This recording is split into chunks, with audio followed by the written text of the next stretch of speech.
Eh bien, encore une fois, bienvenue à cet atelier AGFA CANAF sur les droits des employés durant la crise du Covid-19.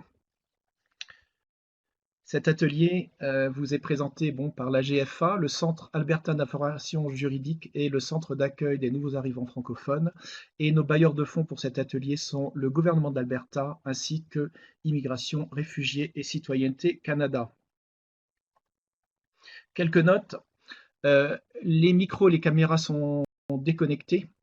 Euh, Si vous avez un souci technique, ma collègue à l'AGFA, Maria Vigneault, peut être contactée en chat privé en cliquant dans Conversation et en cliquant sur Maria, ou elle peut être contactée avec par le numéro de téléphone que vous voyez, le 780 757 5102, qui est le numéro qui était aussi dans l'email que nous vous avons envoyé pour vous connecter.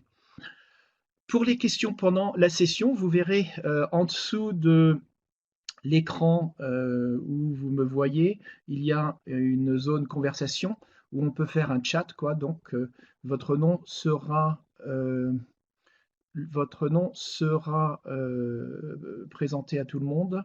Ou vous pouvez faire un chat aussi directement vers moi ou vers Maria en cliquant chat personnel. En dessous, vous voyez une boîte qui s'appelle Q&R. C'est là que vous pouvez vous poser vos questions. En cliquant dans le grand espace blanc, ça ouvrira un petit espace où vous pouvez taper votre question et seule Maria et moi-même la verrons et nous la gérerons et la passerons à notre conférencier. En cas de problème à poser des questions, n'hésitez pas à me texter votre question au 403 483 64 37. Et en cas de déconnexion, ça arrive, vous pouvez utiliser le lien dans le courriel pour re-rentrer et Maria vous réacceptera. Un plug pour notre prochain atelier qui sera sur l'impact du Covid-19 sur la violence conjugale vendredi prochain à 14 heures, donc vendredi 8 mai à 14 heures. Et ce sera maître Christian Cormier qui sera notre conférencier. Et vous pourrez trouver le lien vers cet événement sur le site web de l'AGFA en cliquant sur calendrier qui se trouve sous la rubrique grand public. Et bien sûr, cette présentation est préparée par des avocats, donc voilà les aspects légaux de la chose. Tout ce que vous entendez ici n'est qu'une opinion ou des opinions.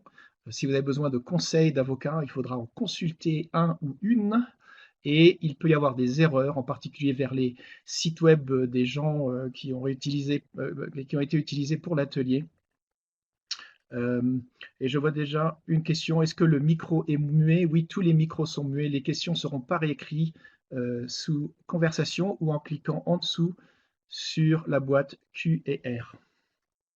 Voilà. Eh bien, maintenant qu'on a fini le ménage, passons à l'accueil de notre conférencier Ouais. qui Vous va cliquer m'entendez? sur sa caméra. Voilà. Parfait. On vous entend, Michael. Bienvenue. Merci de vous être porté bénévole pour présenter cet atelier sur le droit du travail et le Covid. Quelques mots donc sur Maître Michael Custer. Il est avocat associé chez Carscallen LLP. Il pratique le droit de l'emploi, du pétrole et du gaz et de l'assurance, ainsi que le litige commercial.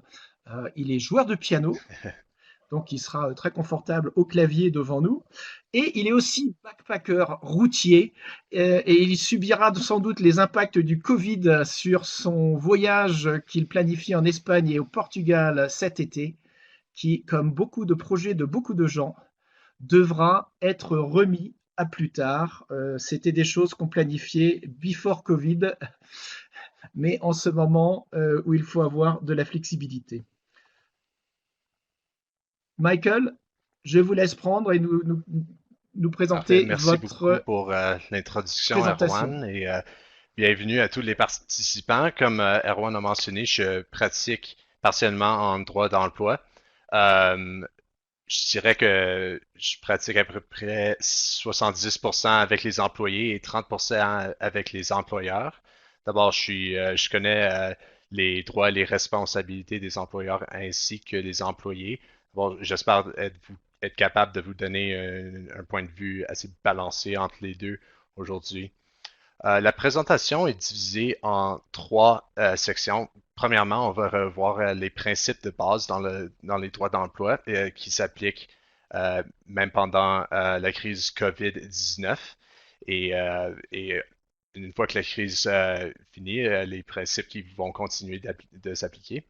Ainsi que la deuxième section sur la santé et sécurité, les Workers' Compensation Board, le WCB, les services essentiels et les mises à pied. Certains changements ont été faits sur ces sujets pendant la crise COVID-19. Et finalement, on va parler un peu des prestations d'assurance emploi et les autres prestations auxquelles vous avez peut-être recours pendant la crise COVID-19 et qui peuvent supplémenter ou replacer votre salaire ou votre revenu. Je vais commencer avec quelques principes de base. Dans le droit d'emploi, on divise une les droits d'emploi au Canada sont divisés entre la juridiction fédérale et la juridiction provinciale. Des différentes lois s'appliquent dépendant de la juridiction de votre emploi.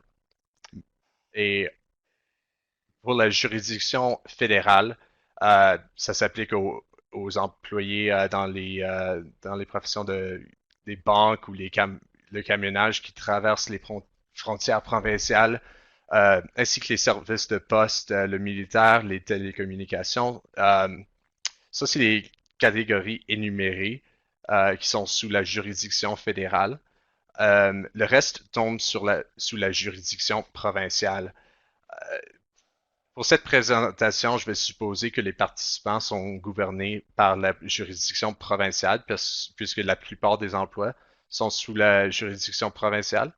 Mais les principes fondamentaux sont pas mal les mêmes, mais les règles peuvent varier un peu, dépendant de quelle loi s'applique. Au niveau fédéral, c'est le Code canadien du travail et la loi canadienne sur les droits de la personne. Au niveau provincial, a trois lois qui s'appliquent principalement. C'est les Employment Standards Code, le Code des normes d'emploi, Alberta Human Rights Act, la loi sur les droits de la personne de l'Alberta, et Occupational Health and Safety Act, la loi sur la santé et la sécurité au travail. Um, la- je vais décrire brièvement ce que chaque loi enforce. Le Code des normes d'emploi, ça établit les normes minimales qui s'appliquent à toutes les relations d'emploi en Alberta, et ces normes minimales, l'employeur ne peut pas les enfreindre. La loi sur les droits de la personne de l'Alberta vous protège contre la discrimination basée sur votre race, religion, sexe, âge, lieu d'origine. Euh, cette, la loi sur les droits de la personne n'est pas aussi applicable pour cette présentation, mais c'est quelque chose à garder en tête néanmoins pendant votre emploi. Et finalement, nous avons la loi sur la santé et la sécurité au travail. Euh, Ça établit les normes minimums de santé dans votre lieu d'emploi.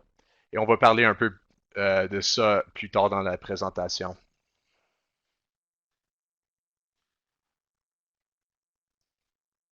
Alors, qu'est-ce qu'un contrat de travail? Chaque employé en Alberta a un contrat de travail, même si ce n'est pas écrit.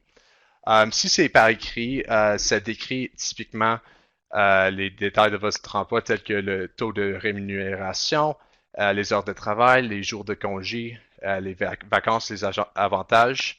Euh, Lorsqu'on parle des droits d'emploi, on commence toujours avec le contrat.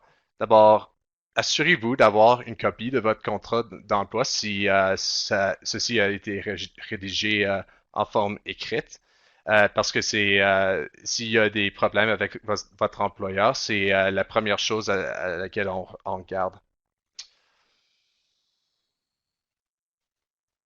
Euh, Si vous n'avez pas de contrat écrit, Vous avez néanmoins un contrat euh, et les ententes verbales peuvent aussi constituer votre contrat d'emploi, tel qu'une conversation au début de l'emploi où l'employeur vous garantit un certain montant de salaire pour un certain montant d'heures travaillées. Et ça forme partie de votre contrat d'emploi, même si ce n'est pas écrit. D'abord, si vous avez des ententes verbales avec votre employeur, c'est important d'écrire ce qui a été dit. Qu'est-ce que l'employeur vous a dit concernant votre poste? Qu'a-t-il promis de vous payer? C'est quoi votre rôle? Quelle sorte de travail est-ce que vous allez faire pour l'employeur? Et ça fait partie de votre contrat de travail.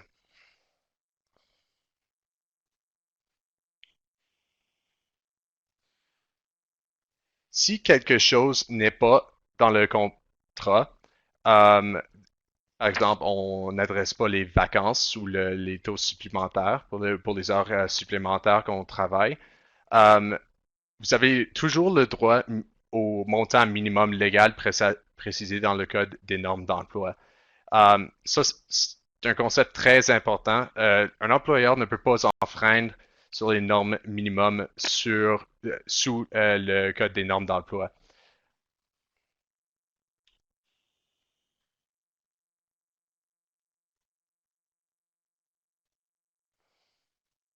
Pardon, donnez-moi une minute. Et si l'employeur enfreint sur ces les normes minimum, vous pouvez poursuivre votre employeur en justice pour rupture de contrat ou si l'employeur ne respecte pas les termes du contrat écrit ou verbal que vous avez ou l'entente que vous avez finalisé avec l'employeur. Vous pouvez vous plaindre à Employment Standards. C'est l'organisation gouvernementale en Alberta qui supervise les relations d'emploi si les normes minimum n'ont pas été respectées. Euh, vous pouvez, vous pouvez aussi déposer une plainte concernant les droits de la personne si vous êtes victime de discrimination ou on vous a traité différemment au travail en raison de votre origine ethnique ou pour une autre raison qui enfreint la loi.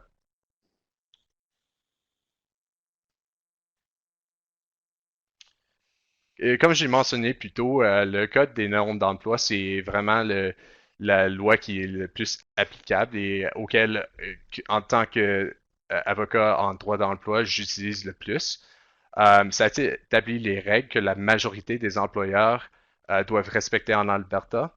Il faut que je précise, par contre, que ça s'applique seulement aux employés, pas aux contracteurs indépendants.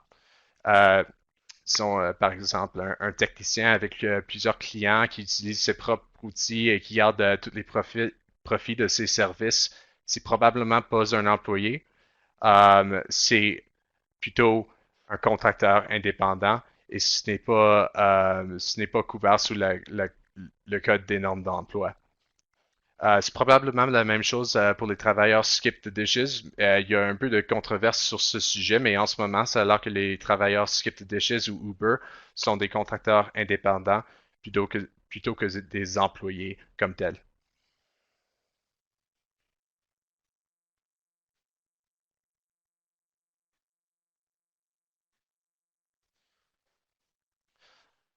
Alors, quelques règles obligatoires pour ce dispo, il faut que je vous donne quelques informations sur les principes fondamentaux dans, dans le droit d'emploi. Euh, Lorsqu'on est congédié ou licencié, la loi nous dit qu'on a le droit à un préavis de la perte d'emploi. Le montant de préavis peut être déterminé de trois sources distinctes, le code des normes d'emploi, le contrat, ou ce qu'on appelle en anglais le common law, c'est-à-dire les droits créés par les juges.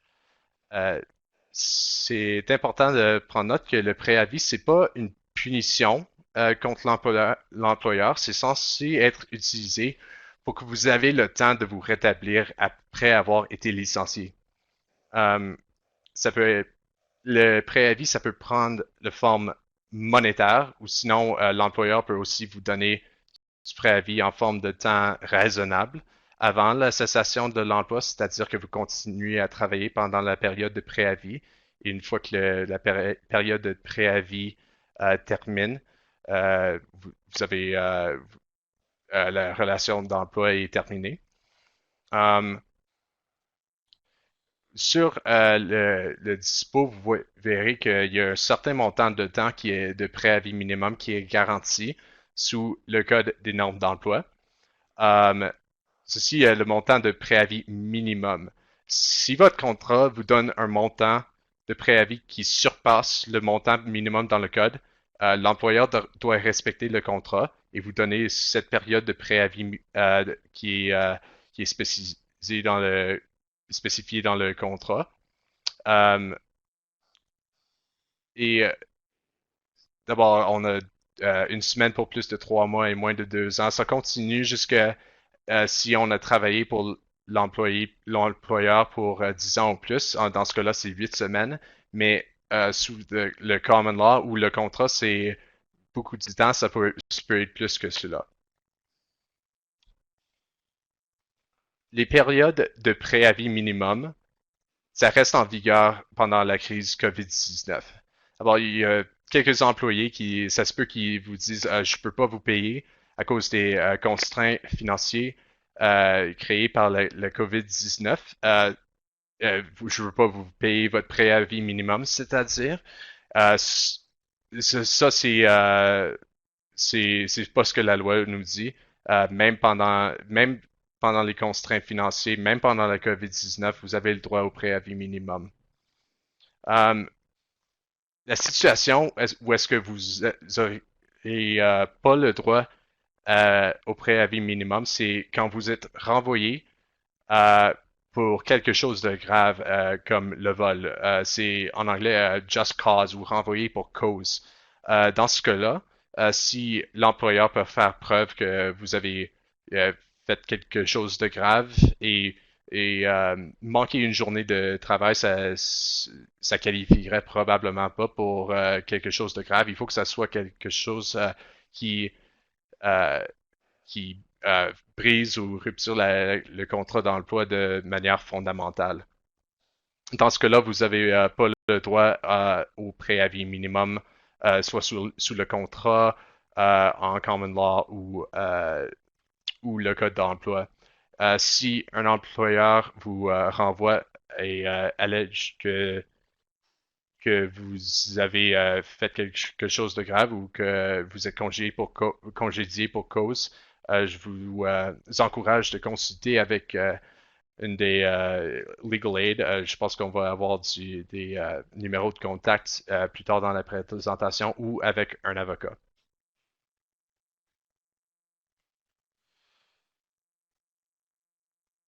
D'abord, si vous avez été renvoyé sans raison, euh, et que le renvoi a causé une perte financière. Et sans raison, ça veut dire sans le préavis minimum ou sans bonne cause.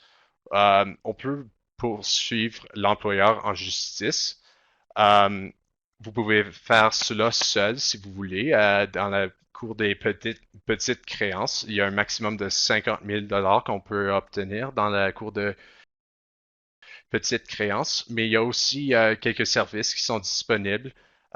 Calgary Legal Guidance ou Edmonton Community Legal Center, ils aident les gens dans leur cas s'ils ont, je crois qu'il y a un salaire maximum qu'on ne peut pas dépasser, mais on peut les consulter ou les embaucher pour vous aider en cours, dépendant de la situation.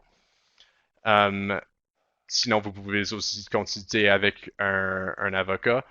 Et je suis sûr que les ressources pour les autres organisations sont disponibles sur le site web de CANF.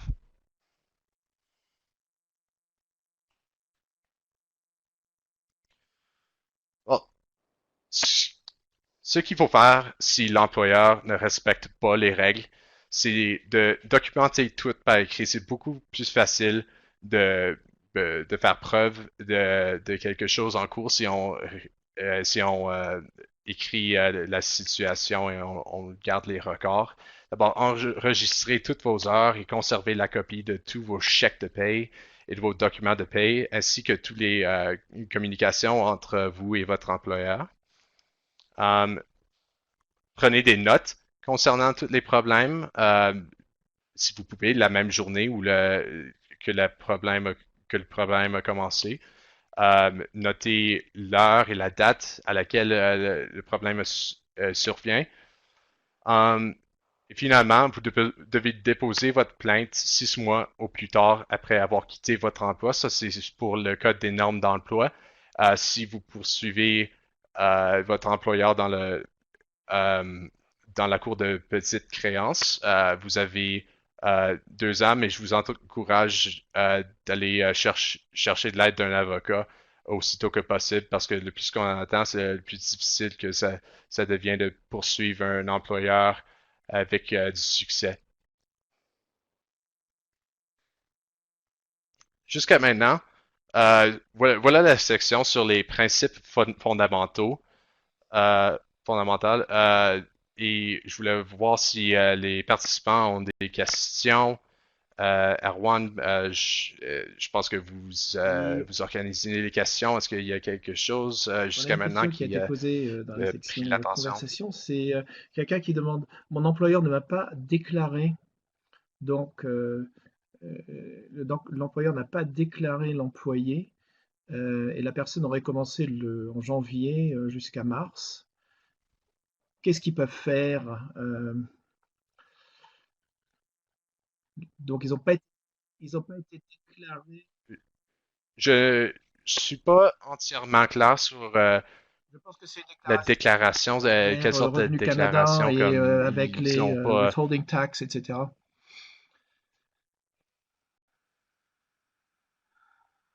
Ah, ok.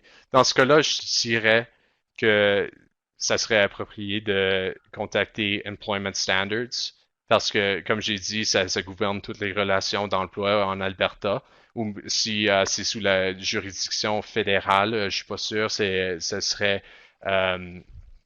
ça serait le Bureau de travail canadien, je pense. Je suis pas sûr c'est quoi le nom en français, mais ça serait une organisation gouvernementale qu'il faut faire plainte.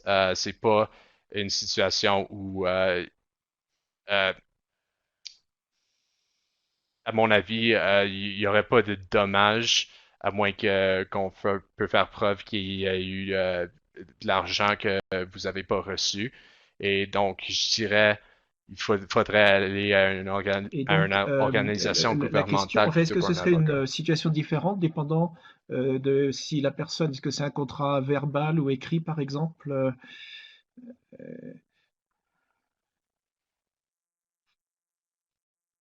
Parce qu'il y a, Euh, cette, alors, et si si c'est un contrat ils sont verbal pas où la déclarés, personne c'est commence à verbal. travailler puis elle n'est pas déclarée, comparé à un contrat écrit où la personne n'est toujours pas déclarée, est-ce que c'est des situations différentes?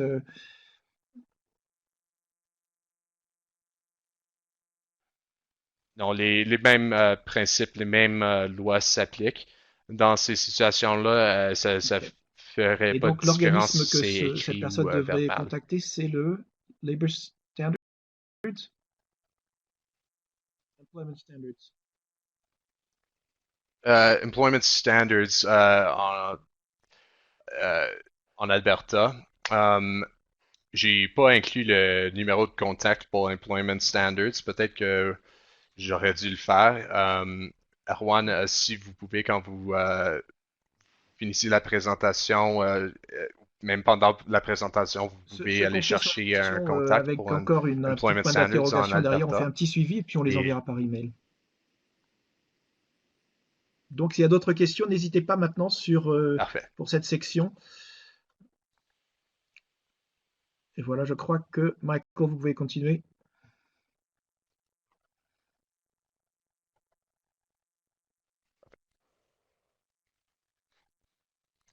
Maintenant, je vais parler un peu de comment euh, le droit d'emploi en Alberta et les normes d'emploi ont été changées à cause de la COVID-19. J'aimerais commencer avec le santé et sécurité au travail, OHS en anglais. Euh, Généralement, les employeurs ont le droit d'établir les normes et les politiques dans le lieu de travail. Ils ont le droit de gouverner leur lieu de travail, mais ils ne peuvent pas enfreindre la loi. Et une des, euh, une des lois, celui sur la santé et la sécurité au travail, c'est que les employeurs doivent vous assurer un milieu de travail sain et sécuritaire. Et ils ont le droit d'établir des mesures de santé nécessaires pour établir un tel milieu. Si votre employeur euh, établit des mesures de santé pour votre milieu de travail, vous devez respecter toutes les règles de sécurité et santé, euh, quoi que ce soit, les masques protecteurs, gardez votre distance de vos collègues, lavez vos mains régulièrement si l'employeur vous dit que c'est nécessaire. Chaque site d'emploi est différent et les mesures protectrices qui sont mises en place sont différentes dépendant du site d'emploi.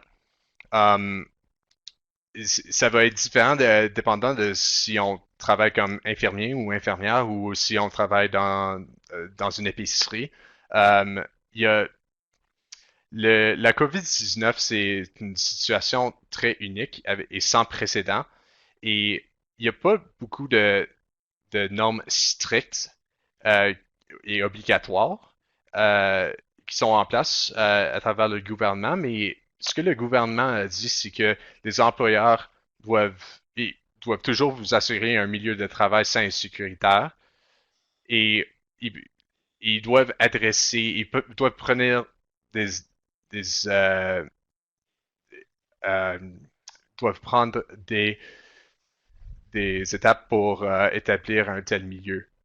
Um, Si vous avez des questions à propos des mesures mises en place par votre employeur ou vous sentez que votre employeur ne respecte pas les règles, vous pouvez appeler OHS pour expliquer la situation. Ils ont le droit de, ils ont le droit de régler les employeurs en tant que dans la catégorie de la santé et de la sécurité.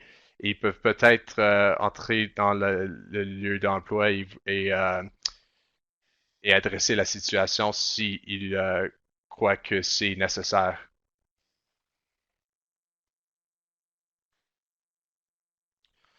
J'ai mentionné plutôt the Workers' Compensation Board WCB.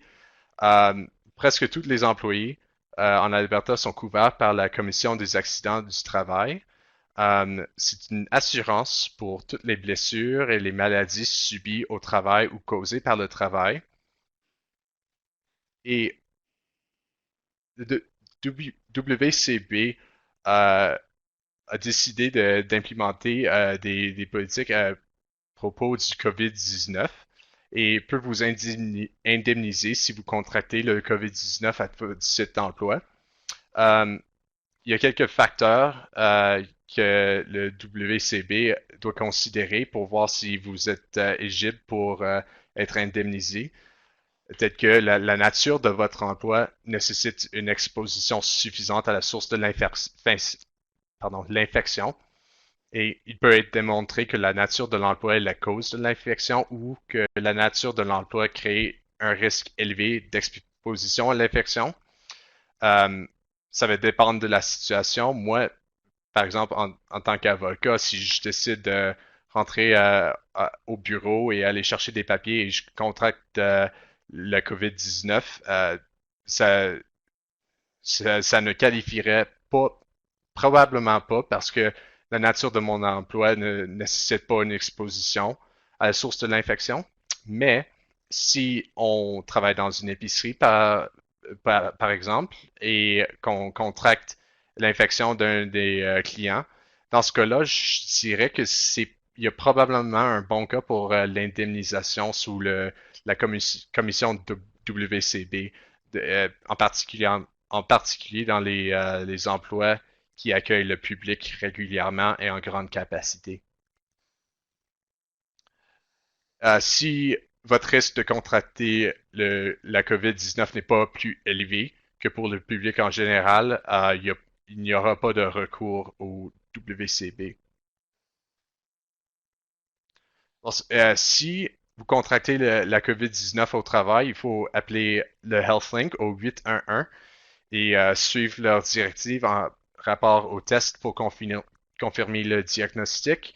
Obtenez des documents qui confirment l'infection, soit de HealthLink ou d'un docteur, et présenter une demande d'indemnisation auprès de la commission WCB. Voici quelques ressources, d'autres informations sur la COVID-19 et le WCB. C'est un site web en anglais puisque c'est albertain. Et dans les situations où la commission WCB refuse de vous indemniser ou interrompre les paiements, vous pouvez faire appel de la décision. Euh, si vous avez un syndicat, vous pouvez mentionner la situation à votre syndicat. Ils peuvent probablement vous assister. Il y a aussi comme ressource le Workers Health Center et Office of the Appeals Advisor où est-ce qu'on peut faire appel de la décision. Et voilà le lien de site web pour cette ressource en particulier. Alors, les services essentiels. Le gouvernement de l'Alberta a publié une liste de services essentiels qui ont le droit de continuer à fournir des services au public. Certains services non essentiels tels que les bars, les restaurants, euh, les coiffeurs ne peuvent pas accepter le public et en effet, ça cause une fermeture des services euh, puisque s'ils ne peuvent pas accueillir le public sur leur lieu de travail, ils ne peuvent pas continuer à rester ouverts. Euh, il y a quelques restrictions pour les services essentiels qui sont obligatoires, telles qu'une limite de 15 personnes dans un seul espace. On ne peut pas, par exemple, euh, commencer une réunion au site d'emploi avec 15 personnes ou plus qui sont en attendance. Et c'est il n'y a pas trop de, comme j'ai mentionné, il n'y a pas trop de règles obligatoires sur les services essentiels, mais ils doivent développer un plan pour adresser le COVID-19. Et je crois que vous avez le droit de demander à votre employeur si vous avez des problèmes de vous présenter avec une copie de ce plan ou généralement de leur demander ce qu'ils proposent à faire pour adresser la situation. S'ils n'ont pas pris des étapes du tout, ça pourrait être une situation où vous pouvez contacter OHS avec votre plainte.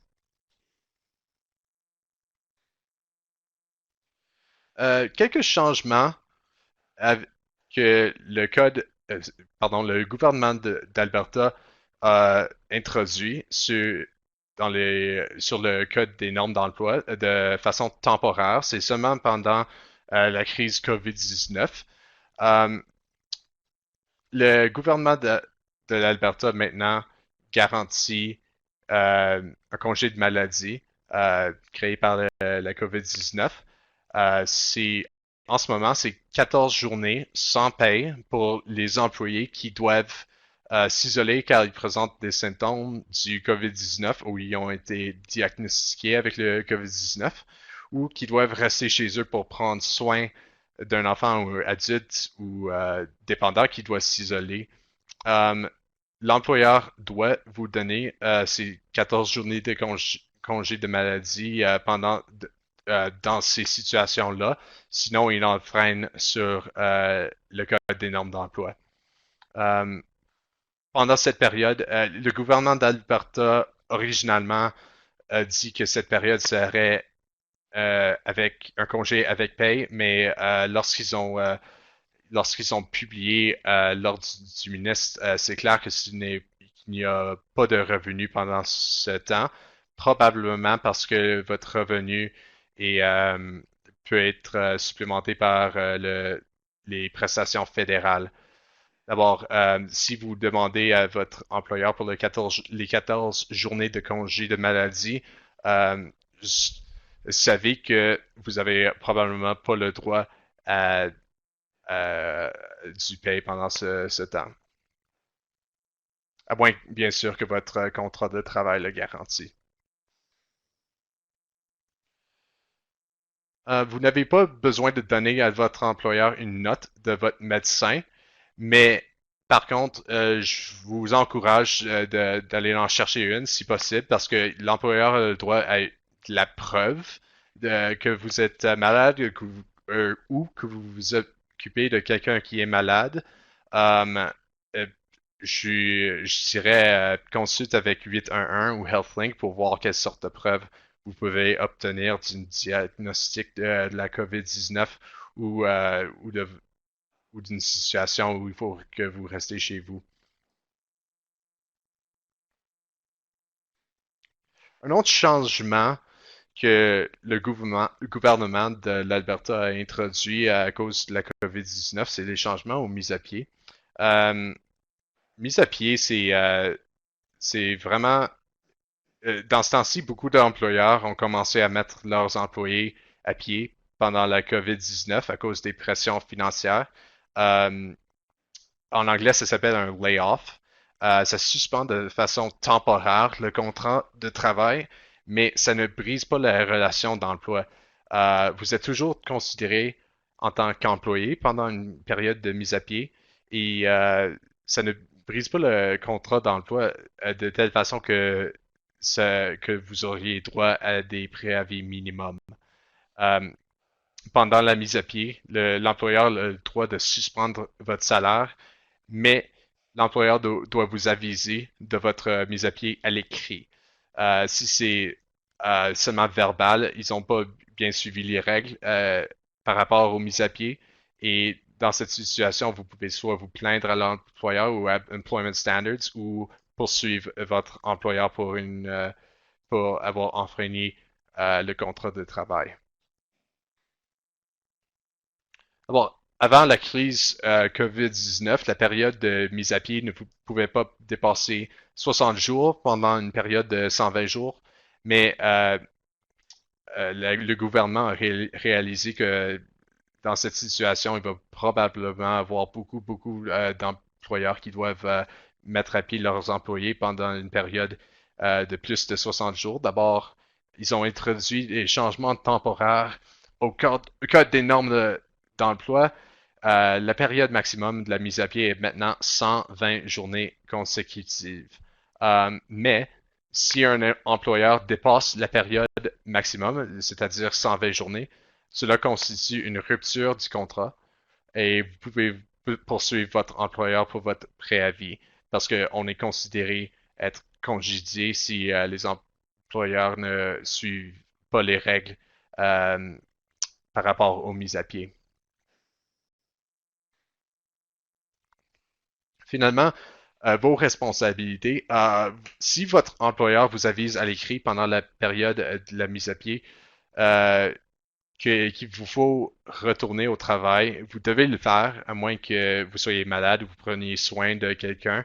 Encore une fois, je vous encourage d'aller chercher de la preuve écrite sur ce sujet, soit une note du docteur ou n'importe quel document vous êtes capable d'obtenir de HealthLink ou 811. Si vous êtes capable de travailler, et vous ne retournez pas au travail dans les 7 jours suivant la réception du préavis, vous pouvez être renvoyé sans avoir droit au préavis minimum sous le Code des normes d'emploi. Il y a une possibilité que vous pouvez encore poursuivre votre employeur pour le préavis minimum sous un contrat ou le common law, mais c'est toute une controverse dans le droit d'emploi, mais nous savons au moins que vous pouvez pas poursuivre votre employeur pour le droit au préavis minimum sous le Code des normes d'emploi.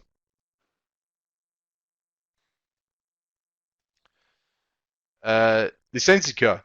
Bon, le syndicat, c'est une organisation d'employés collective et cette organisation est votre négocie de la part des employés avec l'employeur pour le contrat de travail et les autres aspects de l'emploi.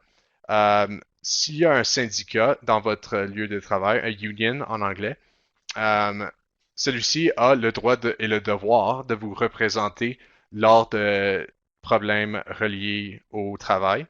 Euh, si vous êtes membre d'un syndicat, votre contrat de travail est une entente collective, c'est-à-dire l'entente que négocie le syndicat avec l'employeur. Et, et c'est ça votre contrat de travail si vous êtes membre d'un syndicat. Je vous encourage d'aller chercher une copie de cette entente collective si vous ne l'avez pas déjà, parce que ça vous donne des renseignements sur les détails de votre emploi. Si vous avez un syndicat dans votre lieu d'emploi et vous avez un problème, vous devez contacter quelqu'un du syndicat tout de suite. Il y a typiquement quelqu'un désigné pour entendre vos plaintes de la part du syndicat. Euh, Chaque entente collective a une date limite pour traiter d'un problème. D'abord, comme toutes les autres plaintes dans cette présentation, je vous encourage de mener votre plainte aussitôt que possible. Euh, les plaintes pour les syndicats, ça s'appelle formuler un greffe. Ça, c'est dans le cas où le syndicat accepte de vous représenter et mener votre plainte contre l'employeur. Le syndicat vous aidera dans ce processus. Et unique au syndicat, le syndicat est peut-être en mesure de vous faire rendre votre poste si vous avez été renvoyé. Ça dépend de la situation, mais de temps en temps, on voit que les syndicats peuvent aller chercher votre emploi et vous faire rendre votre poste. Si vous êtes membre d'un syndicat pendant la crise COVID-19, celui-ci est très bien placé pour vous représenter et vous aviser concernant les problèmes de votre milieu de travail reliés au COVID-19. Je pense spécialement ou particulièrement aux infirmiers et aux infirmières. Eux autres, ils sont membres de syndicats et le syndicat est en ce moment en train de je crois qu'il y a beaucoup de négociations entre le syndicat et l'employeur, le gouvernement dans ce cas-ci, pour concernant la santé et la sécurité au travail et les montants de paie et les congés. D'abord, si vous êtes membre d'un syndicat, c'est le syndicat qui est votre meilleure ressource pour négocier avec l'employé par rapport aux problèmes reliés au COVID-19. Et comme j'ai mentionné plus tôt, aviser un représentant du syndicat si vous avez des inquiétudes ou des plaintes en rapport avec la santé. Et voilà quelques commentaires sur la COVID-19 et comment ça a changé les régulations en tant des droits Voilà, d'emploi. Est-ce beaucoup de que, questions Erwan, vous passées, avez Michael. vu quelques questions dans Alors, la on va les conversation prendre une à une. D'abord, il y avait qui des questions s'appliquent? donc, qu'on avait reçues quand les gens se sont inscrits. Et en plus, il y en a eu pas Ah mal ouais? qui sont sortis et dans la conversation et dans le Q&A. Euh, alors, des questions un peu dans tous les sens. Je vais le prendre de façon chronologique. Première question, qu'est-ce qu'on peut faire lorsque le manager vous met de la pression continuellement de faire le travail, votre travail et celui d'un autre collègue qui est en congé maladie?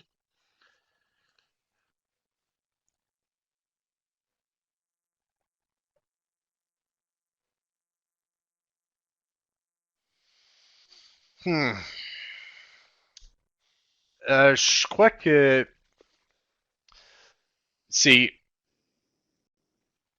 il y a un concept, c'est un peu compliqué, mais je vais essayer d'expliquer. Il y a un concept en droit d'emploi, c'est un concept de droit common law.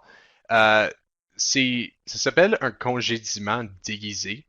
Euh, le, le principe, c'est que vous avez contracté avec votre employeur pour faire une certaine job pour un certain montant de paye et vous dans un certain rôle.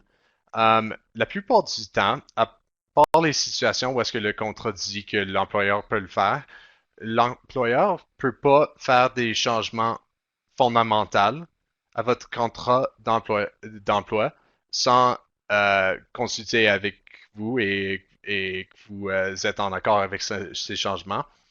Les changements doivent être fondamentaux, par contre. D'abord, disons que un de mes collègues, une de mes collègues prend vacances et quelqu'un me dit voici, voici leur travail, il faut que vous nous aidez à compléter ce travail. Ça, ce ne serait pas un changement fondamental à mon emploi à moi. Mais disons que on, vous êtes gérant et que on vous dit que ah ben, pour les prochaines 8 semaines, il va falloir que vous faisiez un travail qui est moins sophistiqué pour moins de paye, avec moins de support que vous avez contracté. Dans ce cas-là, ça se peut que c'est un congédiement déguisé qui enfreint le contrat d'emploi, la relation d'emploi, et vous êtes peut-être dans cette situation, vous avez peut-être recours à un préavis minimum. Par contre, c'est pas une situation où je dirais que, que c'est pas toujours clair dans quelle situation un congédiement déguisé est présent et dans quelle situation c'est juste l'employeur qui gouverne les politiques de l'emploi. Parce que les employeurs ont le droit de, de gouverner leur site d'emploi, de le gérer et d'implémenter des politiques pour qu'ils pensent sont nécessaires, mais ils ne peuvent pas dépasser le point où est-ce que ça, enfin, ça brise le contrat. D'abord, euh, prendre le travail d'un collègue qui est malade, je dirais que Ouais, donc est-ce qu'il y a une attente de ça retour du ne monterait collègue? Est-ce pas qu'on au fait point 100% où du est-ce que ça travail ou est-ce serait qu'on fait un 20% du travail du congédiement collègue? Il doit y avoir plein déguisé. de questions comme ça qui entrent en jeu, Et non?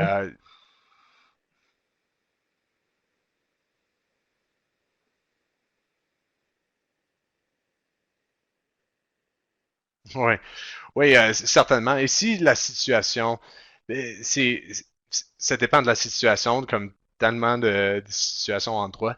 Mais si c'est une situation où est-ce que vous n'êtes pas donné les outils ou le support pour, pour le soutien pour compléter le travail du tout, et c'est vraiment impossible, et c'est plus de travail qu'on, que vous avez contracté de recevoir.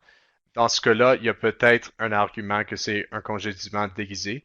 Mais le problème, vraiment, avec le droit d'emploi, c'est que la plupart des dommages, des situations où est-ce qu'on peut poursuivre notre employeur, euh, ça se manifeste lorsque la relation d'emploi est terminée, c'est-à-dire le préavis minimum ou, une situation où est-ce qu'il y a de la discrimination qui crée un environnement de travail qu'on ne peut plus, qui n'est pas supportable.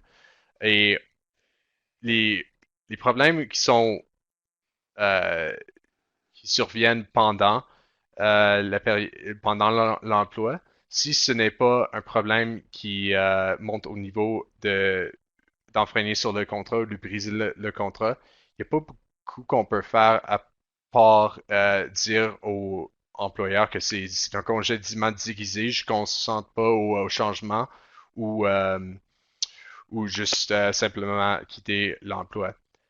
Mais comme j'ai dit, les organisations gouvernementales sont probablement les mieux placées pour vous aider dans les situations où est-ce qu'il y a un problème dans le site d'emploi et que ce problème n'est pas encore au niveau d'être de causer un congédiement ou de briser le contrat. Mais vous pensez toujours que qu'il y a une situation qui devrait être adressée. Je dirais que vous pouvez consulter avec un avocat, mais Est-ce que c'est je quelque vous chose encore encourage qui pourrait d'aller être référé à Employment Standards? prendre des conseils d'une organisation gouvernementale.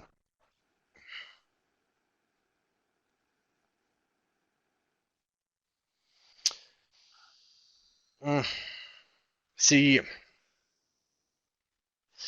c'est difficile à dire. Je ne crois pas que Employment Standards Ça se peut que Employment Standards, c'est une ressource, mais des affaires comme le montant de travail qu'il faut que vous complétez pour vos collègues qui partent en vacances ou qui sont malades, c'est pas vraiment quelque chose qui est énuméré dans le code des normes d'emploi ou qui est spécifié dans le code des normes d'emploi. D'abord, à mon avis, de cette situation-là en particulier, euh, je ne suis pas sûr si Employment Standards pourrait aider beaucoup dans cette situation. C'est vraiment Ok, une très bien. discussion entre vous et En, votre en passant, je employeur vais et dans reconnaître quelques Ida situations, Itouzé ça qui se peut que c'est a un congédiement mal fait le utilisé. travail que vous me demandiez de faire et qui a trouvé les contacts de Employment Standards qui sont dans la conversation et qu'on inclura dans l'email de suivi. Euh, la prochaine question. Pendant la mise à pied, l'employé peut-il continuer de bénéficier des avantages sociaux puisque le lien d'emploi n'est pas brisé?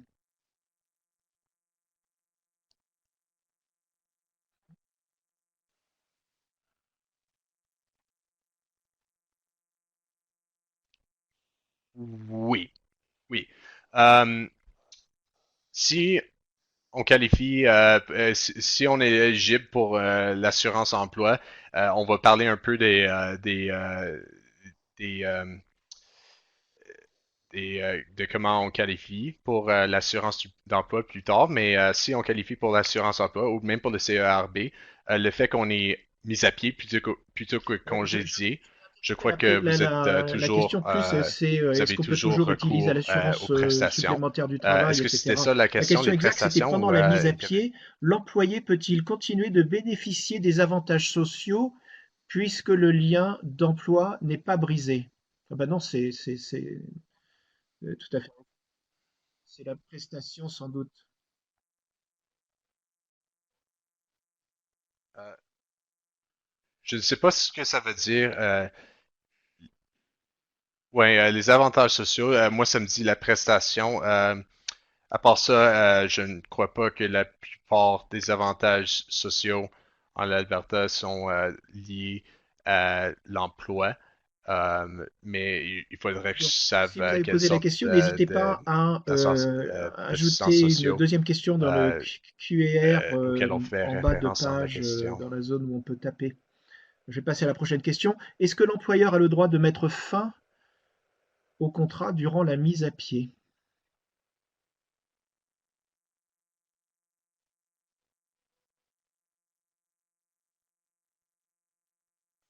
Non. Euh, ça enfreint le contrat. Ils peuvent suspendre votre paye pendant 120 jours, comme j'ai mentionné, mais si... attends, laisse-moi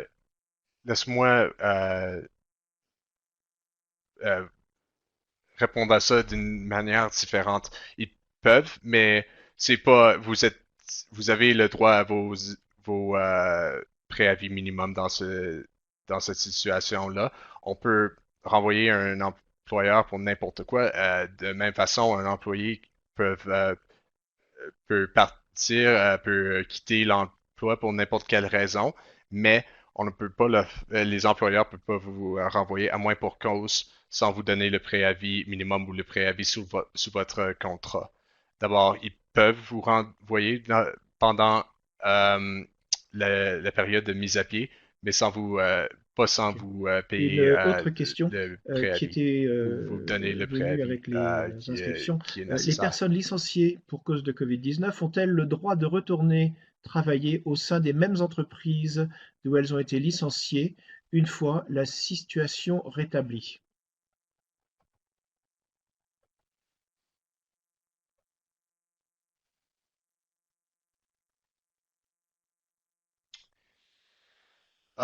C'est si l'emploi est sous la juridiction provinciale, il n'y a pas de droit du tout à retourner à un emploi lorsqu'on est licencié. Euh, la relation d'emploi est terminée, à moins que l'entente collective ou certaines situations dans la juridiction fédérale s'appliquent. Pour la plupart du temps, lorsqu'on est licencié ou congédié, la relation d'emploi est terminée, on n'a pas le droit de retourner Euh, je crois que vous avez dit euh, licencié pour cause de COVID-19. Je veux juste être clair que oh, le COVID-19, la COVID-19, c'est pas une bonne cause pour l'employeur de vous pas payer votre préavis nécessaire lorsque vous êtes congédié ou Ok. licencié. Il faut que ce soit Je quelque chose bénéficie de la de prestation mauvais que d'urgence. Est-ce que je pourrais la vous-même vous garder avez fait. tout en faisant de la livraison comme Skid the Dishes ou DoorDash, des compagnies qui payent en cash sans déclaration d'impôt?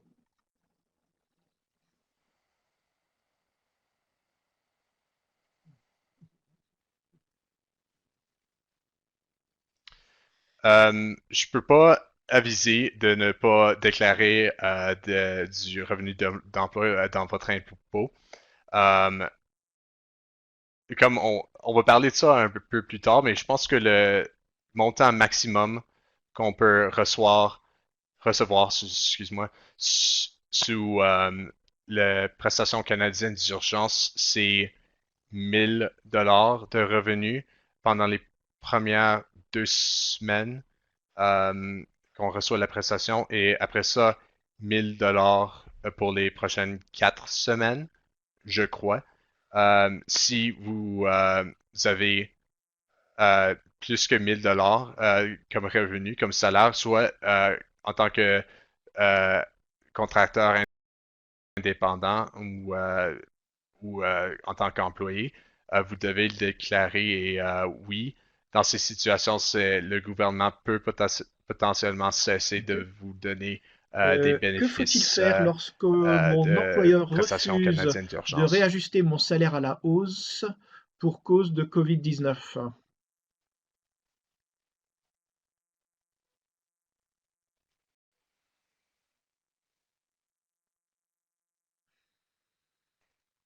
Voilà une, euh, une situation où est-ce que le congédiement euh, déguisé est particulièrement s'applique.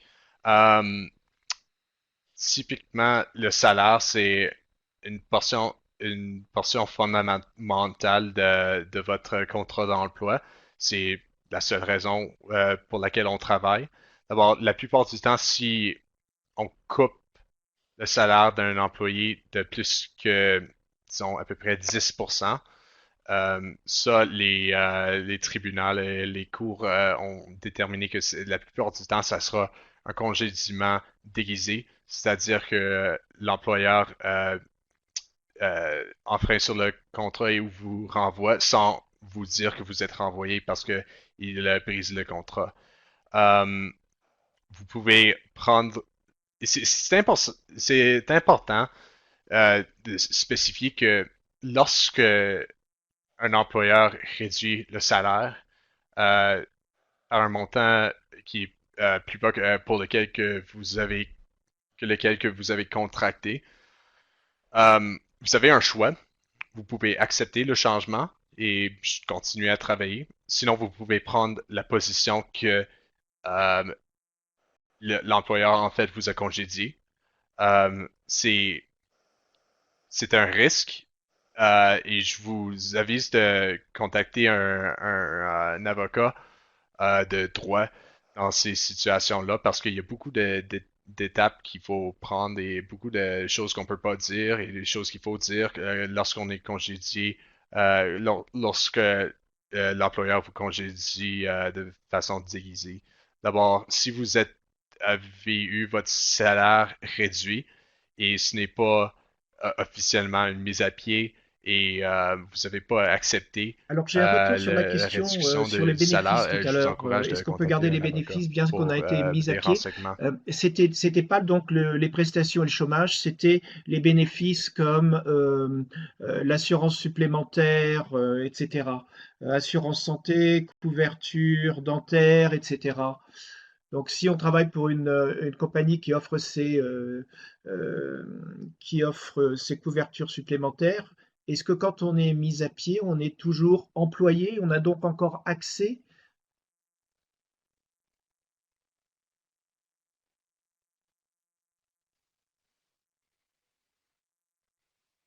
Ouais.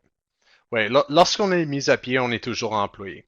D'abord, à moins qu'il y a une situation où l'employeur a une forme d'assurance ou une provision dans le contrat qui dit qu'ils peuvent vous mettre à pied et que pendant la période de mise à pied, vous n'avez pas droit à vos bénéfices d'assurance.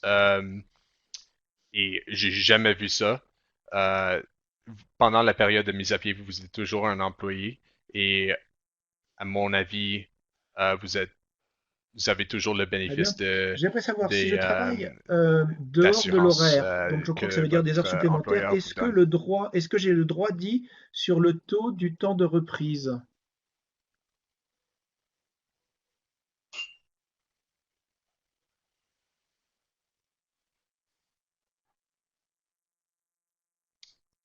Est-ce que j'ai le droit de... Euh, Dans ce cas-là, je dirais que le code des normes d'emploi, euh, c'est ce qui explique vos droits. Je crois que... attends, j'ai le code sur mon autre écran. Je crois que les règlements, c'est que pour chaque semaine qu'on travaille, une journée qui doit être de congé pour les employés. Euh, Si la question c'est plus à propos du préavis avant un shift euh, au travail,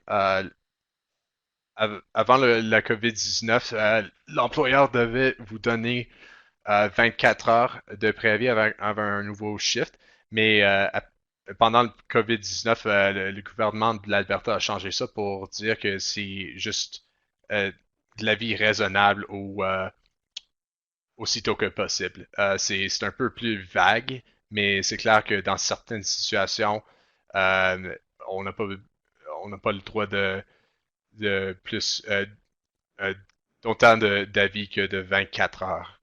Euh, Comme j'ai dit, c'est pas très clair, mais les normes minimums sont dans le code d'emploi et vous avez toujours le droit à une journée de congé par semaine. Euh, à moins qu'il y ait une période consécutive comme 14 jours de Savez-vous s'il y a des travail, changements là, ça serait juridiques qui 2 journées affectent directement consécutives les travailleurs de étrangers? congé. Si oui, quels seraient-ils?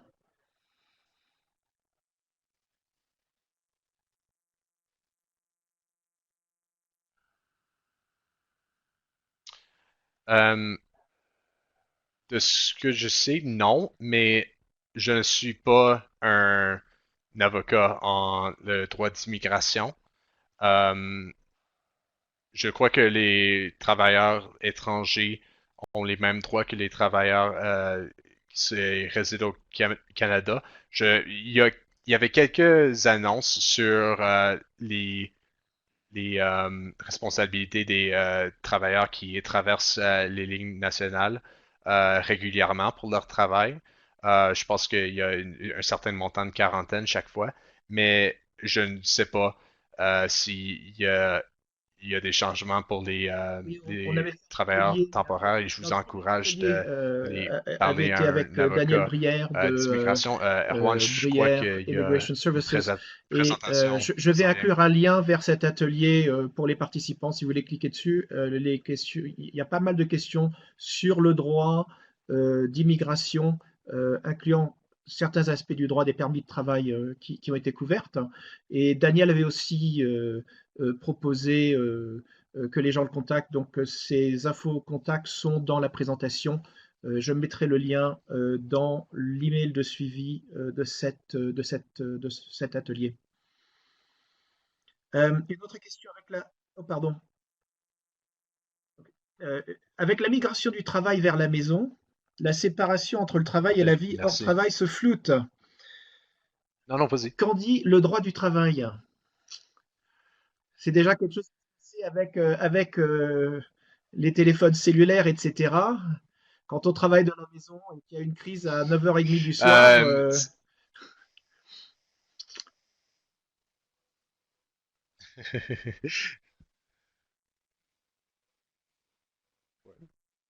euh, ben, il y a le droit du travail est pas mal silencieux sur ce point. Moi, en tant qu'avocat, faut que j'ai mon téléphone cellulaire en tout temps. Euh, et, euh, et en ce moment, travaillant de chez moi, c'est bien sûr un changement, mais ce n'est pas un changement qui est vraiment adressé par le droit de travail. Ce serait, et je pense que ça va adresser une des autres questions, Erwan. Si mon employeur, par contre, me donne pas les outils nécessaires pour compléter mon travail de chez moi, mais en même temps me dit qu'il faut que je travaille de chez moi, là, dans cette situation, il y a peut-être euh, des, euh, des problèmes avec le droit d'emploi, car on peut pas vous donner des responsabilités sous le contrat de travail et ensuite vous dire que vous n'avez pas de droit aux outils pour compléter ce travail. D'abord, ça c'est la seule situation. Comme moi, par exemple, il fallait que je prenne un laptop de chez mon employeur pour travailler de chez moi pour les conférences vidéo. Mais si si j'avais pas ça, si j'avais pas de laptop, pas de webcam et qu'on me disait qu'il faut aller en cours en ligne, euh, ça, ce serait difficile, ce serait impossible pour que je le complète à moins que je dépense Ok. mon argent à moi. Prochaine D'abord, dans question. ces situations-là, il y a peut-être Est-ce que un c'est possible problème que en ton droit employeur te d'emploi. donne une mise à pied tout en procédant à un recrutement?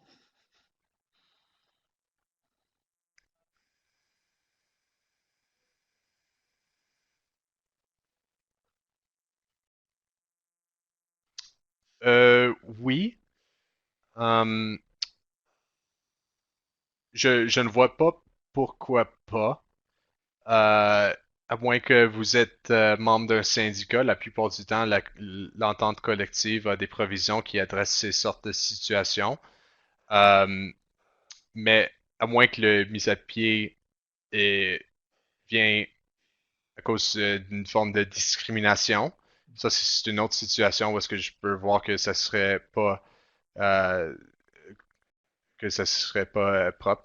Euh, Par, par exemple, on vous a mis à pied à cause de votre lieu d'origine, mais on va chercher quelqu'un d'autre pour votre position.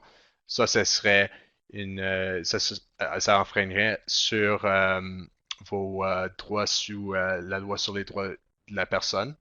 Et là, il y aurait une situation où est-ce que le tribunal des droits humains pourrait être contacté.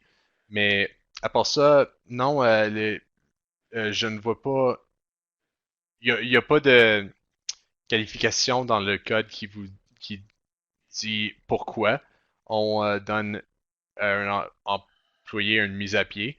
D'abord, le fait simple que vous êtes mis à pied quel- euh, pendant que l'employeur embauche des autres employés, Ok. il Eh n'y aurait bien, pas de c'est recours déjà dans cette situation-là, à il y a moins qu'il y encore ait de la plusieurs questions, mais discrimination il y en a dans qui cette se recoupent, situation. donc je crois qu'on peut continuer avec la présentation, Michael. Si votre question n'a pas été répondue, merci de la resoumettre. Il y en avait une telle vague qu'on a peut-être raté une ou deux, donc n'hésitez pas à la resoumettre.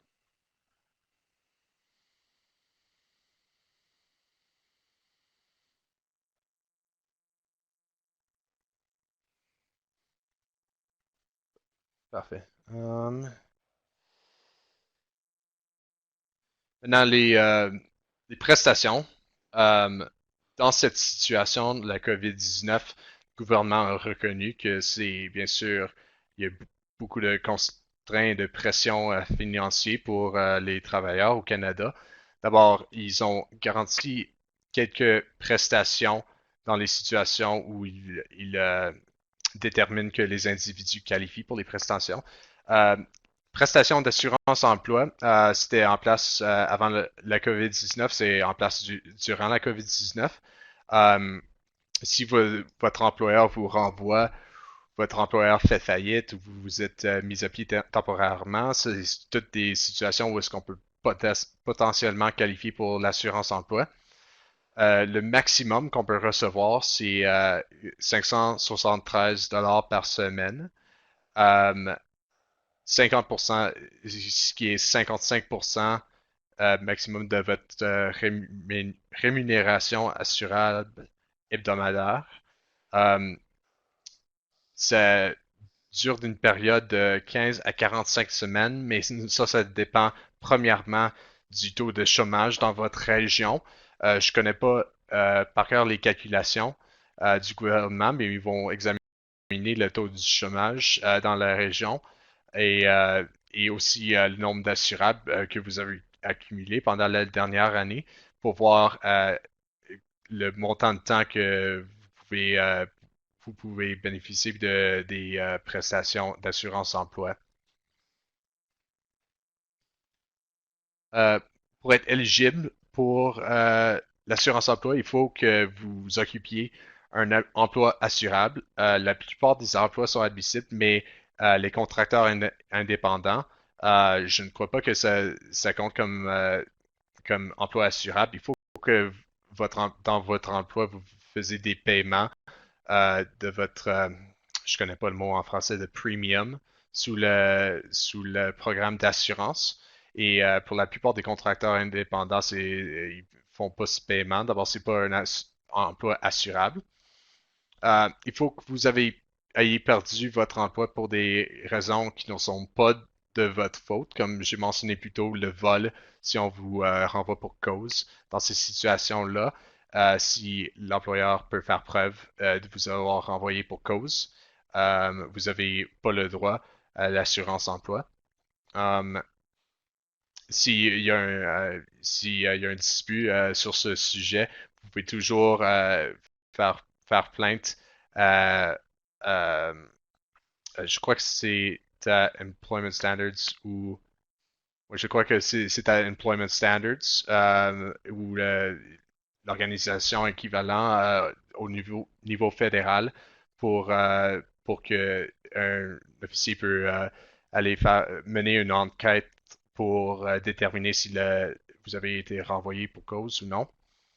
Um, Retournant aux prestations, euh, pour qualifier pour l'assurance emploi, il faut que vous n'avez pas travaillé ou reçu de paye pendant au moins 7 journées consécutives.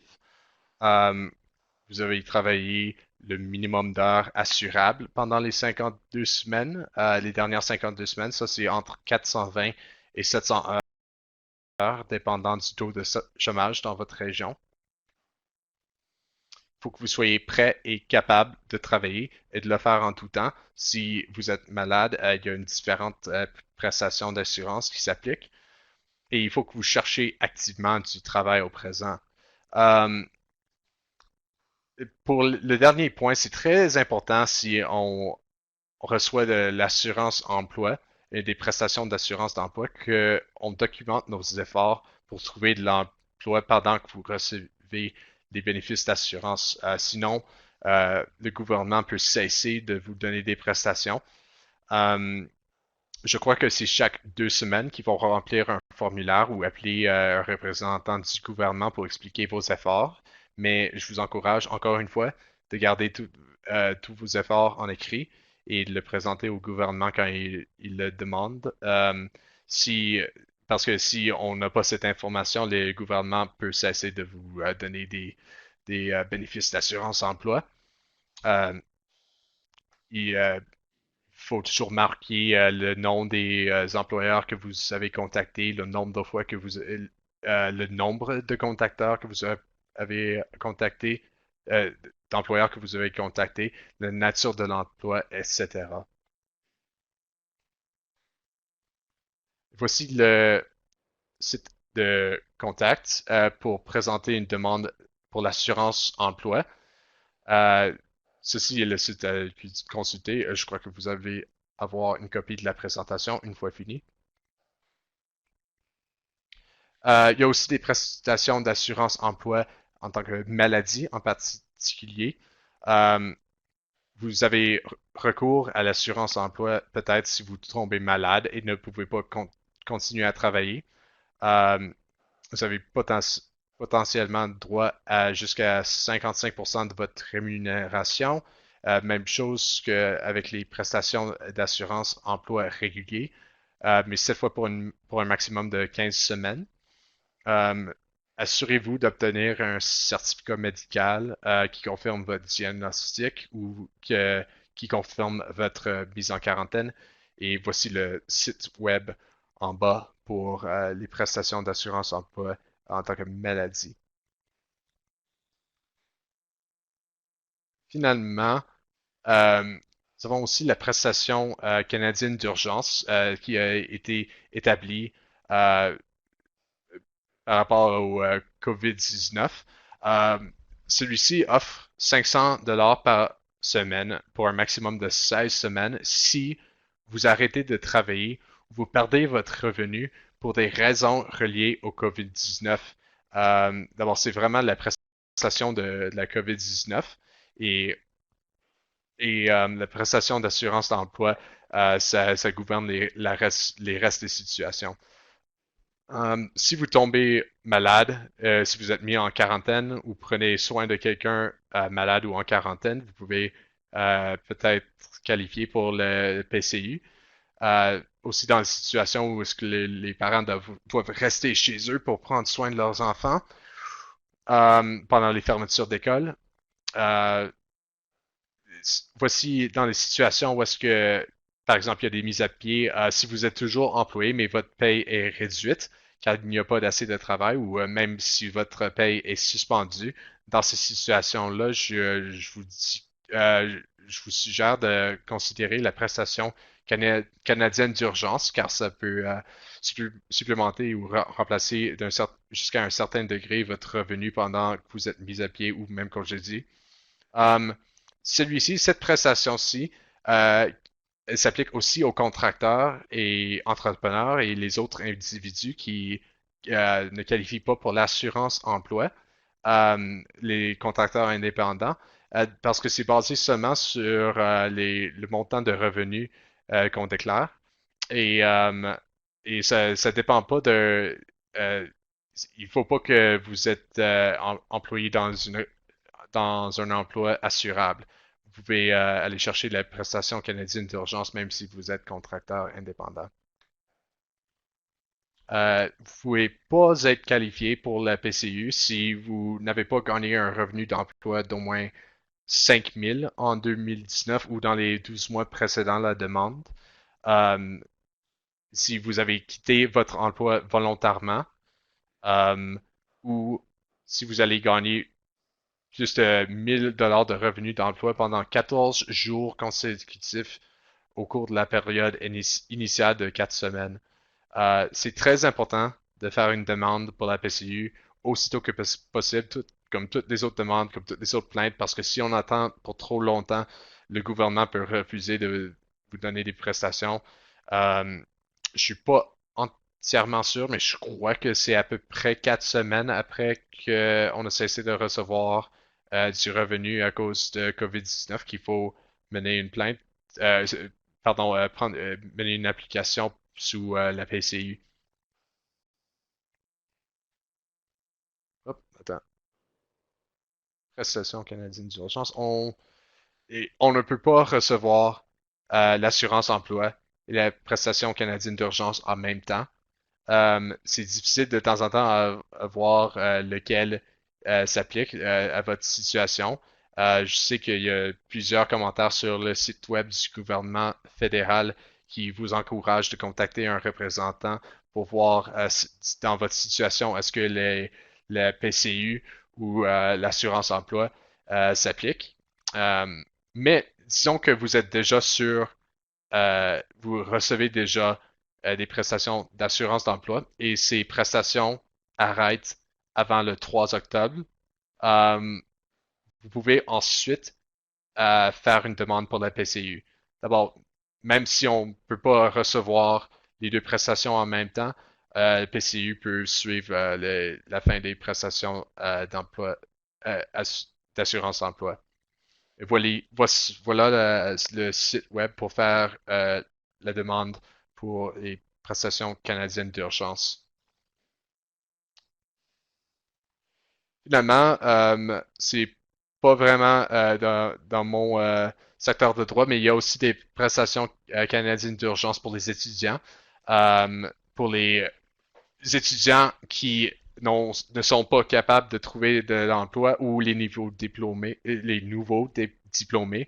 qui ne sont pas capables de trouver de l'emploi et qui ne sont pas admissibles à la PCU ou l'assurance d'emploi, probablement parce que ils n'ont pas de problèmes reliés au COVID-19 ou ils n'ont pas travaillé le nombre minimum d'heures d'emploi assurable pour l'assurance emploi.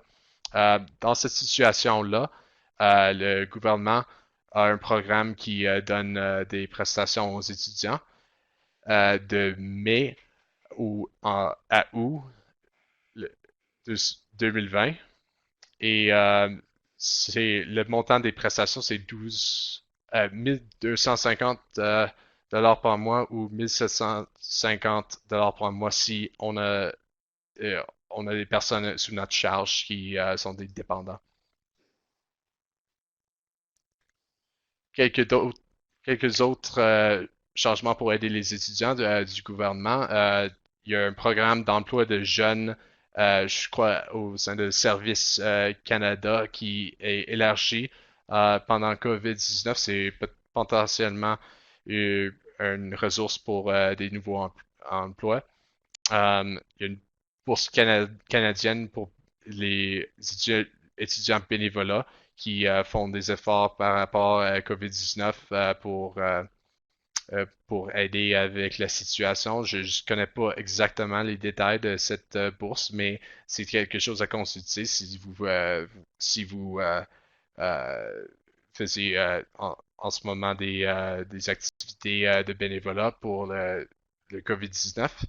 Euh, les modifications de programme de prêt d'études, je crois que vous avez les repaiements pour les prêts d'étudiants sont suspendus pour un certain montant de temps, mais je vous encourage de consulter le site web du gouvernement pour les détails là-dessus.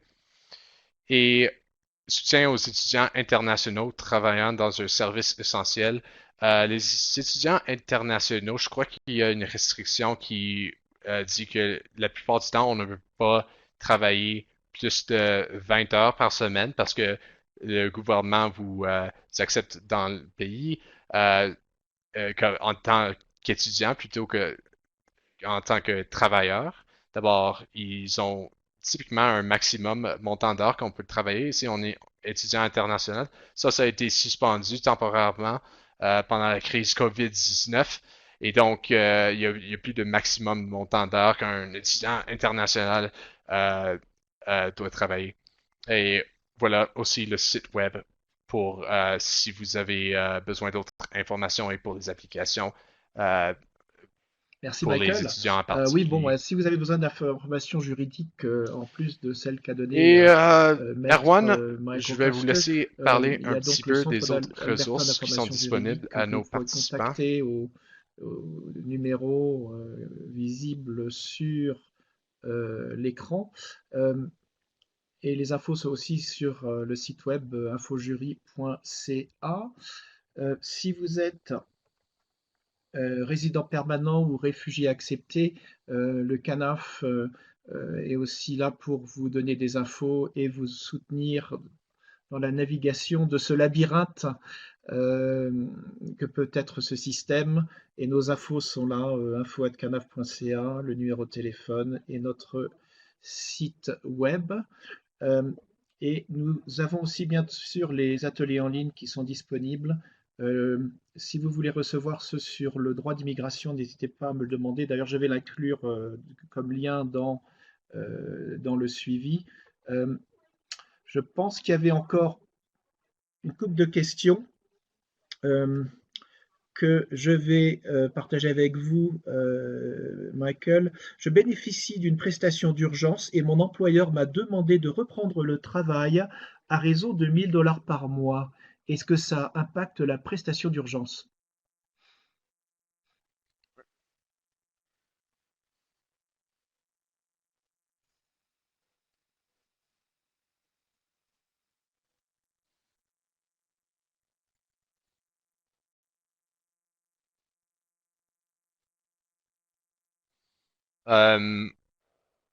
Je dirais que oui. Dans si je comprends la situation, euh, l'employé a été mis à pied pour un certain montant de temps ou a dû arrêter de travailler pour un certain montant de Voilà, temps à cause du c'est un salaire qui est COVID-19, exactement reçoit 1000 la dollars. prestation canadienne d'urgence et ensuite l'employeur leur dit de retourner à l'emploi et Donc, qu'il reçoit retourne à un la question de salaire tout à l'heure qui est de est-ce plus que je de peux faire 1000 dollars. Dans cette situation, je dirais de la que livraison de nourriture, jusqu'à quel point ça impacte. exactement 1000 Je pense qu'il va dollars. falloir qu'on fasse le suivi et qu'on confirme que c'est Um, bien à 1000 dollars qu'est la ligne. c'est spécifique comme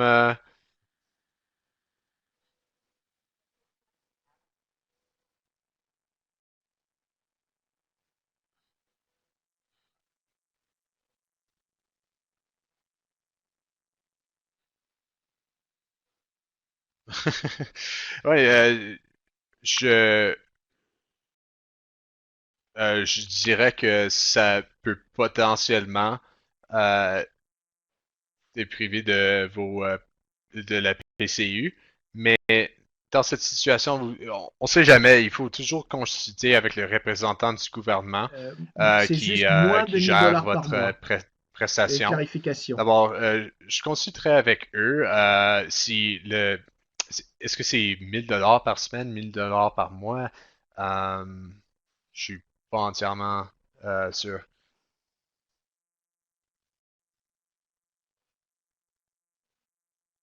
Moins de 1000 dollars par mois. Hein? Dans ce cas-là, peut-être pas. Parce que je pense que la limite, c'est 1000 dollars pour la première période pour 2 semaines, puis ensuite 1000 dollars par mois. Si c'est moins de 1000 dollars par mois, je pense que vous pouvez potentiellement continuer de recevoir la prestation canadienne d'urgence. Euh, ouais, je vous aviserais de contacter le représentant du gouvernement pour consulter, pour voir si Euh, vous avez toujours le droit ou D'accord. Il y avait une à la prestation, clarification mais sur la euh, question d'avant potentiellement, de quelqu'un qui je crois que serait vous pouvez où on continuer embauche quelqu'un de pendant une mise à recevoir, pied. Et mais alors il la faut toujours clarification, consulter c'est avec et le si la gouvernement dans mise à cette pied est situation. due à un manque de travail, mais l'employeur embauche une autre personne pour faire ce poste.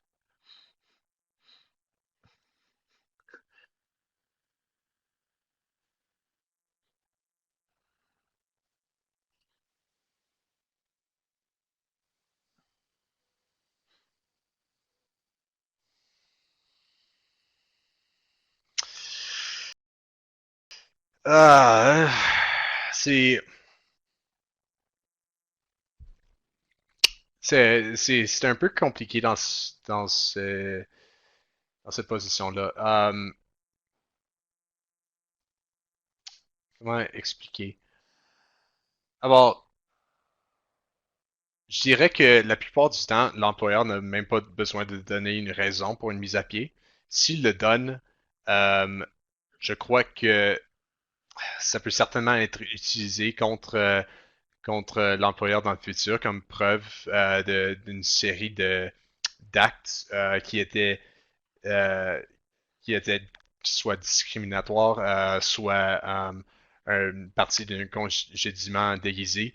Mais le fait seul que qu'un employeur donne met à pied, puis ensuite embauche quelqu'un d'autre, même si on dit que la mise à pied c'était pour un manque de travail, il embauche quelqu'un pour la même position. Euh, je vois pas le recours dans cette situation-là, puisque vous êtes toujours employé. Euh, Ça se peut que vous pouvez poursuivre l'employeur pour avoir enfreigné le contrat, mais dans ce cas-là, si on allège ça, l'emploi est terminé. Hmm. Ok. D'abord, on peut pas, ensuite, l'employeur On n'a a pas le une droit dernière question que a je le veux droit de reconnaître, mais à laquelle on ne euh, répondra pas parce que c'est vous encore du droit traiter de comme d'immigration avoir sur les quitté permis de l'emploi. travail Et d'avoir ça, dans cette expirés pour les situation, demandeurs vraiment, je d'asile, et je vois crois que ce n'est pas pas de vraiment votre recours créneau. sans Mais plus que par ça. contre, je vais envoyer cette question À moins qu'il y ait de la à discrimination l'avocat dans le qui avait bois. fait l'autre webinaire pour vous obtenir une question, et on vous reviendra. Je ne dis pas votre nom, mais si vous m'entendez, je crois que vous saurez à qui je parle. Euh, donc voilà, c'est la fin de l'atelier. Non. Je demanderai aux participants de rester encore un tout petit peu. On a un petit sondage que je voudrais vous poser, qui prendra 15 secondes, 30 secondes peut-être. Euh, Maître Michael Custer, merci. Merci de votre temps et d'avoir partagé votre savoir et vos connaissances et vos opinions et votre information sur ce sujet. Et bonne chance pour d'autres projets cet été, si ce ne sera pas une randonnée backpack au Portugal et en Espagne. Au revoir et encore merci. Voilà, et pour les participants, j'ai un sondage très rapide. Euh, Merci d'y répondre. La première question, vous pouvez y répondre en cliquant oui et non dans la petite boîte grise que je viens de mettre sur l'écran. La durée du webinaire était raisonnable, oui ou non? Je vais vous laisser y répondre pendant que je fais passer la deuxième question encore une fois. L'animateur a pris le temps de répondre aux questions des participants. Votre opinion, s'il vous plaît, oui ou non? La quatrième question que vous voyez apparaître, le contenu du webinaire correspondait à mes besoins et à mes préoccupations. Et la quatrième et dernière question, mon niveau de connaissance a augmenté suite à cet atelier.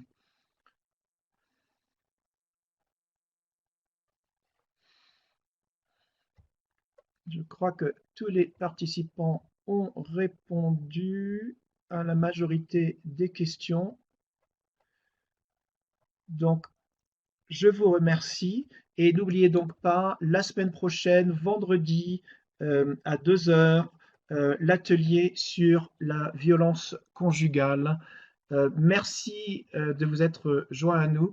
Nous enverrons un email de suivi dans les jours qui suivent qui aura le lien de cet atelier et donc et aussi le lien sur l'atelier sur l'immigration. Si vous avez des questions de dernière minute, vous pourrez me les envoyer et nous les ferons suivre à la GFA ou à Maître Coster. Encore une fois, merci, bonne continuation et bonne santé.